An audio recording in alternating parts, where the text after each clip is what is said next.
You're listening to Succeed, Just Let Go, a podcast that'll change how you think and change your life. I'm Willie Horton and I'm a psychologist, been helping people change their lives since 1996. Broadcasting from the French Alps, and delighted to have you along. Let's take this week's step in the right direction. We've just passed the 18th anniversary of our move from Dublin in Ireland to France.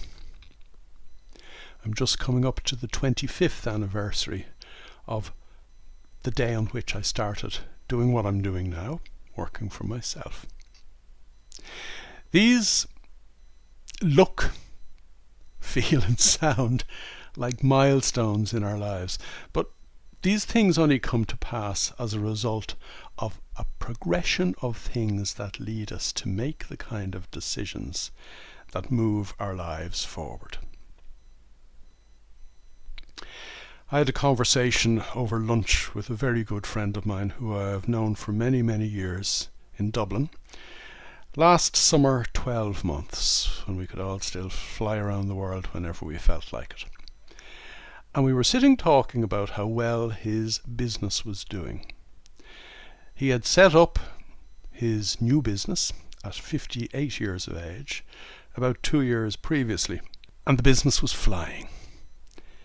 And like many people who say to themselves, I'm doing really well now, what if I had started this sooner, or what if I had got that opportunity? He was lamenting the fact that he hadn't set up his business sooner. He was lamenting the perceived fact that he had procrastinated. He told me he'd procrastinated for nearly 10 years because he originally wanted to set up his little business in the area of wealth management in 2007. As I said to him, life is like comedy. It's all about timing. Had you set up that business in 2007, you would have been bankrupt in 2008. You would have been distraught by 2009, and God knows where you'd been now. It's all about timing. Because had he set up his wealth management business in 2007, we had the financial crash in 2008, and we all know what happened as a result of that disaster. A disaster from which some people are still recovering, or some people may never recover at all.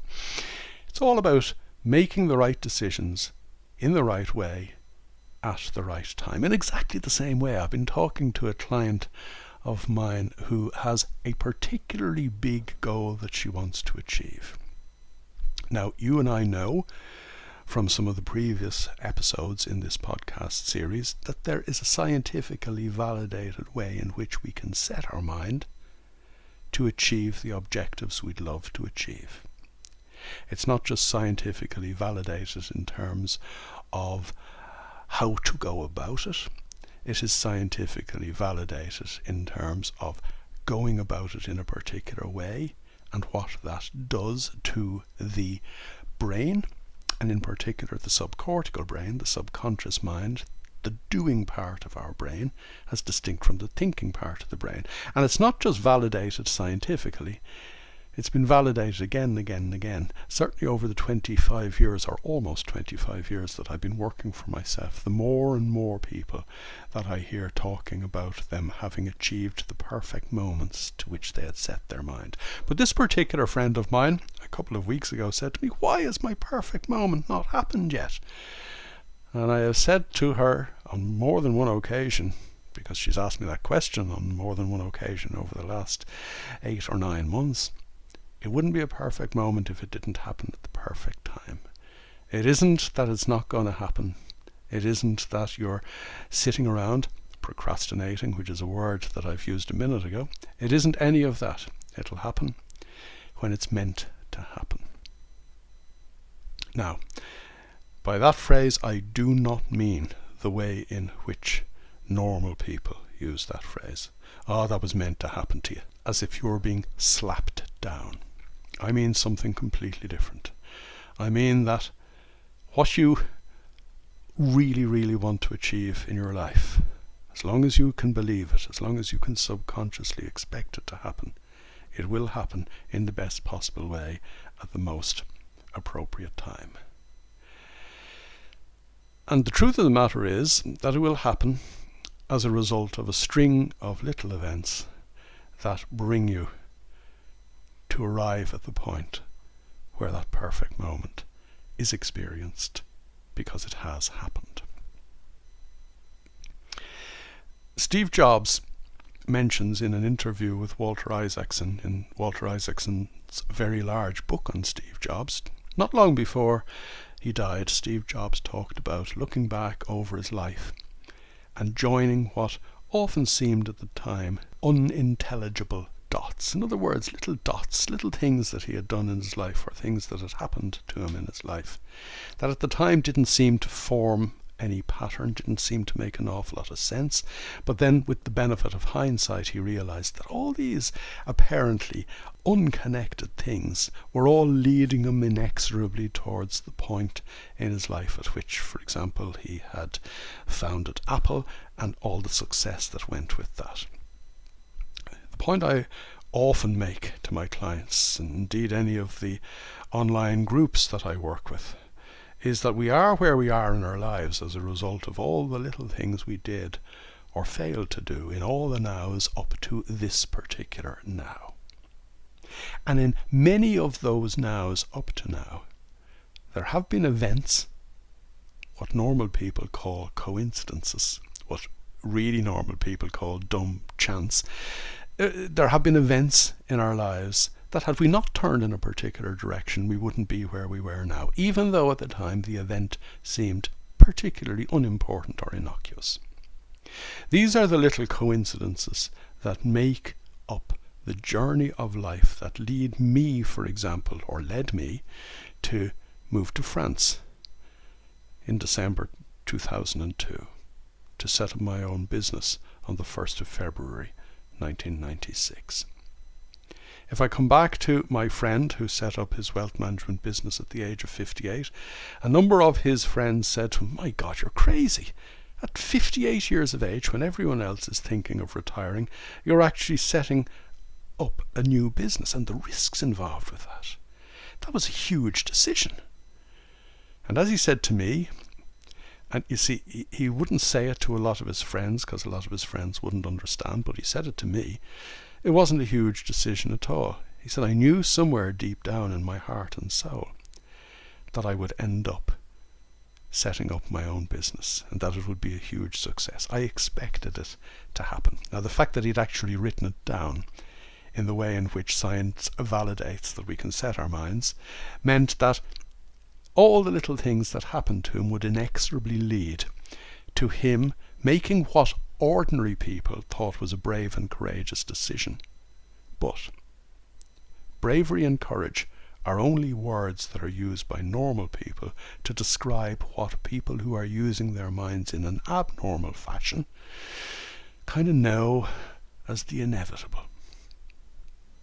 As I said, we've just gone past the 18th anniversary of us moving lock, stock and barrel to France. Our youngest child was 8 years of age at the time. Our oldest child was 13. And an awful lot of people said, "My God, you uprooted that whole family and moved it to France. What a huge decision. What bravery and courage." But we moved to France on what might be considered by many people a whim if they knew the full story. An awful lot of people have said to me over the years, "Why did you move to France?" And the answer I have often given people is, "Oh, because the dog died." And there is an element of truth in that. And actually I only subsequently discovered many years later that when a number of our middle girls' friends would ask, why did your mother and father move you to France?" she would give the same answer: because the dog died. We'd bought a little apartment in France in 1998. That was on a whim. And I'm going to explain what I mean by the word whim in a moment. We had bought this tiny little apartment and we'd been over for skiing. Even though we hadn't skied, never skied before, we had been over for summer holidays. And it eventually got to the point where the five of us, myself, my wife and our three children, were looking at each other saying, "Actually it would probably be nicer to live here and grow up here." than it would be to do that in a big city like Dublin. And gradually, over the course of probably about 18 months, it became apparent to us that really the lot of us would have preferred to be living in France rather than in Dublin. Now, a number of very strange and, at the time, relatively insignificant coincidences fell into place that even led us to buying the apartment in the first place. As I said to you, things happen us in life that set us off in a completely new direction. And I was working in banking in 1990. I got a job as the general manager of corporate strategy in a little Irish bank called the Agricultural Credit Corporation at the time. It could only lend to farmers, and as a result of it only being allowed to lend to farmers, it went bankrupt in 1988. Any bank that has all its eggs, any business that has all its eggs in one basket is bound to fail. So I was brought in from the outside to turn the bank around. It had just been allowed lend to anybody and everybody. It wasn't restricted to the agricultural sector anymore. And my job was to make the bank profitable so that the owner, which happened to be the Irish government, could sell it. I arrived in from the outside. I would bring the leadership team off to nice hotels where we'd spend 2 or 3 days strategizing, and we'd come up with all kinds of new action plans that would enable us achieve those objectives that I've just mentioned. And after 2 or 3 days, after 2 or 3 exciting days, we'd all go back to the office, and they'd all go back to doing the same old things that had got them into difficulties in the first place. And I thought they were crazy. I couldn't figure out why they'd keep doing the old stuff that had got them into trouble and expect that something different had happened. So I went looking for a little help, or a lot of help, because I thought these apparent responsible adults were bonkers. And eventually I stumbled, by coincidence, across a semi-retired psychologist who was at the time based in the Swiss Alps. And I spent some time with this guy, a guy called Jerry Kuschel. And when I came back from him, my wife said to me that a different man walked in the door than the man who had left a couple of weeks previously.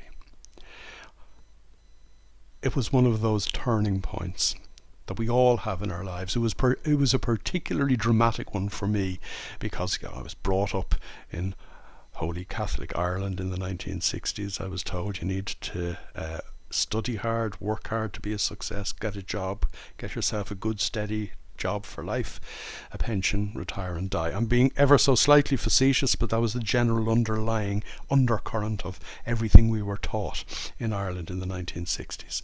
And it never occurred to me, or it never occurred to any of the people with whom I grew up, that you could suddenly learn something completely new in your life that would actually change your life. And this so substantially changed my life in 1992.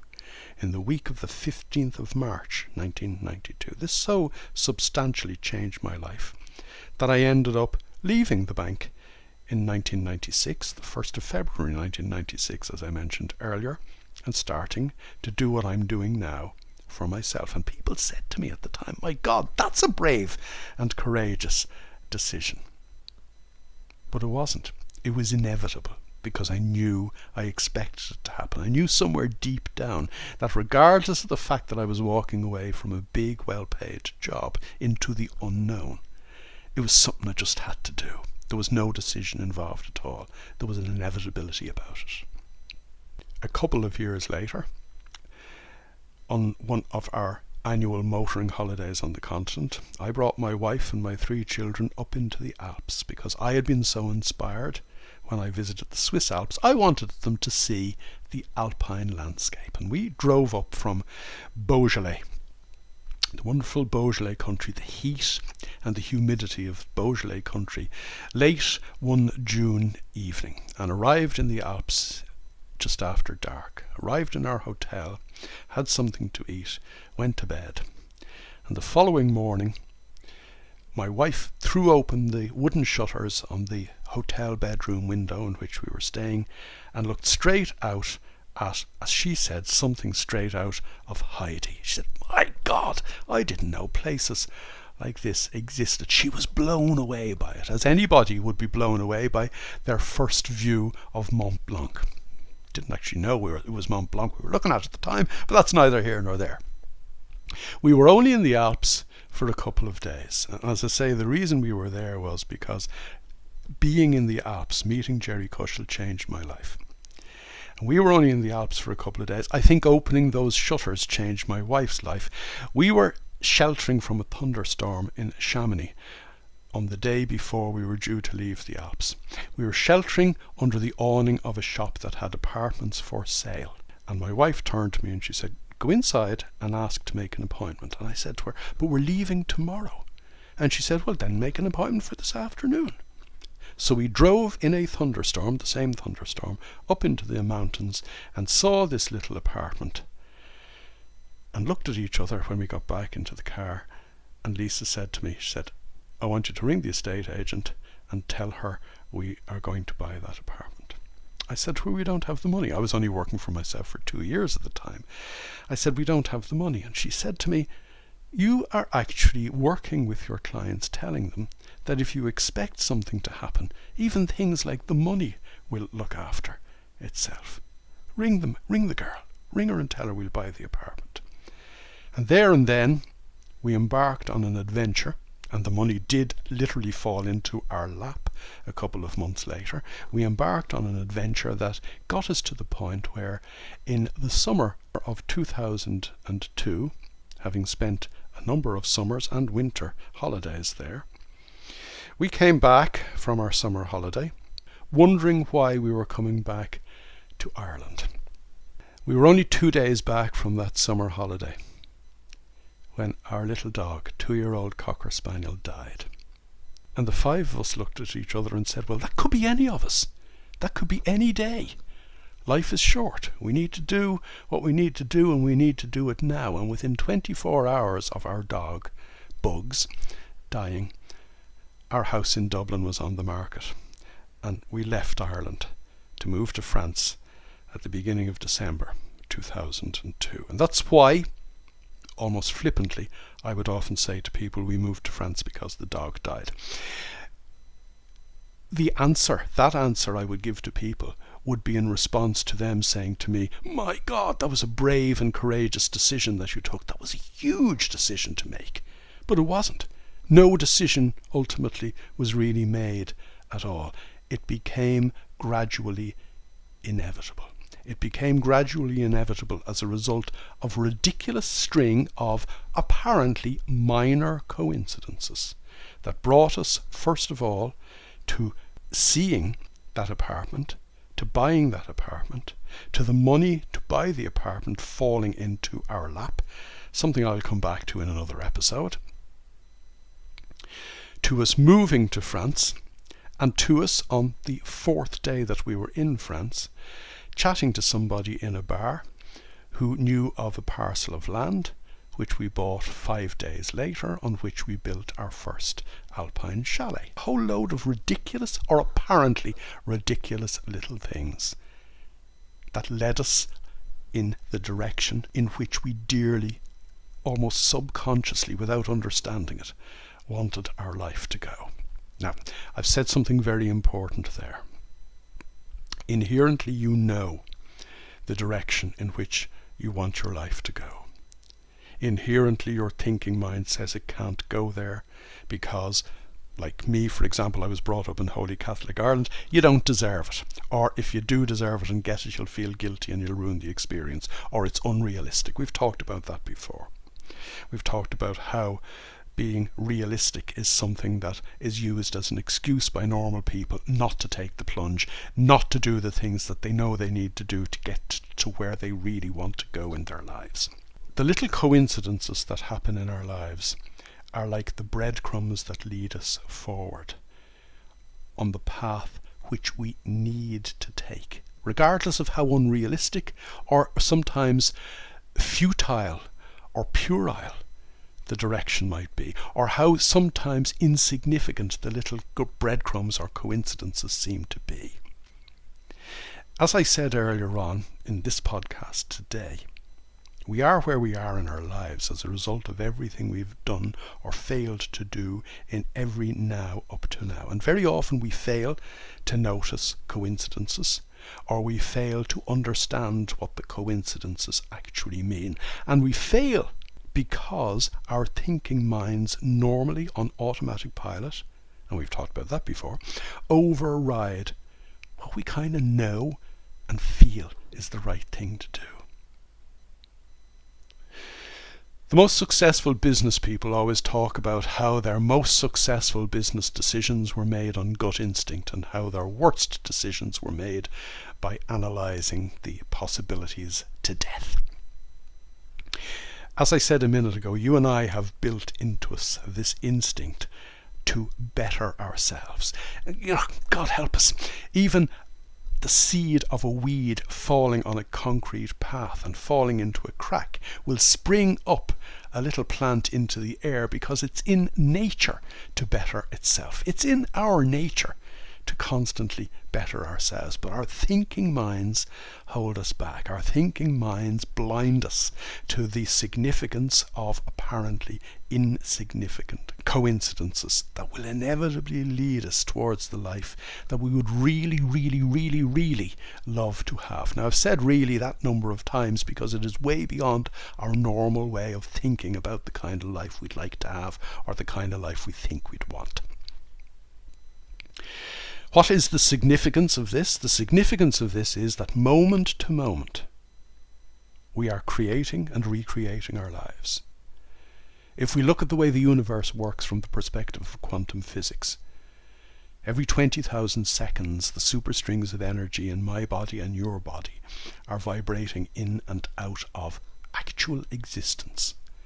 The superstrings of energy of everything in this universe are vibrating in and out of existence 20,000 times every second. We're constantly remaking ourselves.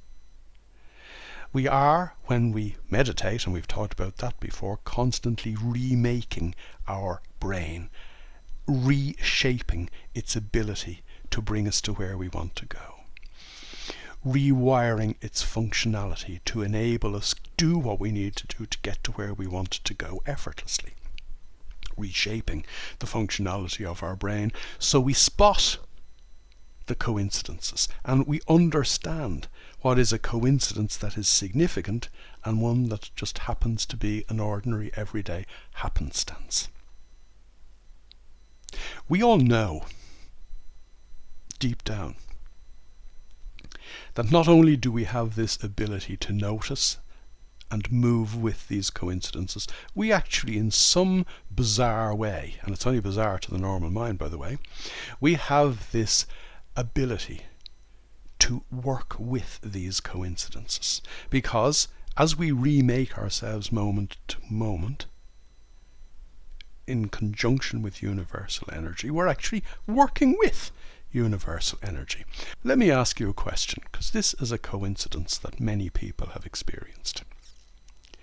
Has somebody who you haven't seen or heard from for years popped into your head one day, and within a day or two, or sometimes an hour or two, you bump into them, or they ring you out of the blue? What's going on there? Now, we don't have time in today's episode, and we may not have time in a whole bunch of episodes, to begin to delve into the depths of how universal energy actually works.